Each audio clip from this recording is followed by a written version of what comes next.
Tuatahi whakamohio tia te iwi ko ai koe me tō tūranga I roto I tēnei kapa. Tēnā koe ko Anlea Olsen tōku ingoa, he rua hau no Te Aitanga Hauiti no Hāmua hoki. Kua hau tētahi o ngā pakeke o te ropu o ngā taonga mai tawhiti. Nā koe I whakawātea mai nei a koe kia kōrero kia mātou. Hoi anō, tēnei rerenga reo Māori, he tuatahitanga tēnei. Hea o whakaaro ki tēnei, kei te rika rānei koe ki te rongo I te reo I runga I te rerenga. Ai, he mea whakahirahira tēnei mō tātai katoa I te mea he tuatahitanga tēnei, mō tēnei wakarererangi mō I New Zealand.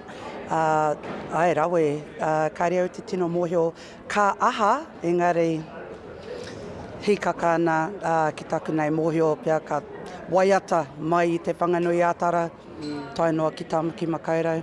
Nā kua whātau te matatini e moiana, e whakangāna. Hea hae tahi o ngā kaupapa e kawe atu ana e ngā taonga ki tēnei atamira I tēnei tau?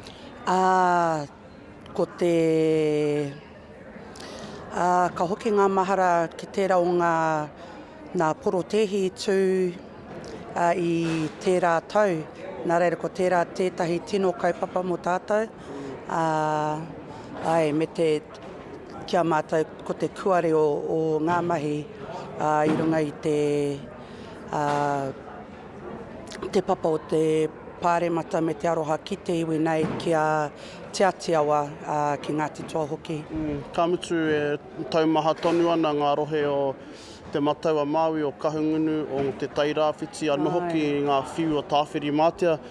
Kare kore he whānau hoki o kei te Tairāwhiti e taumaha ana. Hea ngā kōrero kia rātou? Ai, ka nui te aroha I te mea. Ai, no te Aitanga Hauiti ahau, no roto o uawa manga tuna tokomaru, no reira kei reira tōku whānau.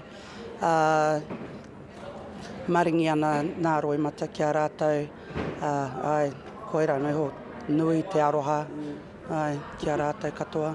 Te pupakamutunga wahau, mō tēnei rerenga, mō te matatini, kare kore whakamutunga wahau?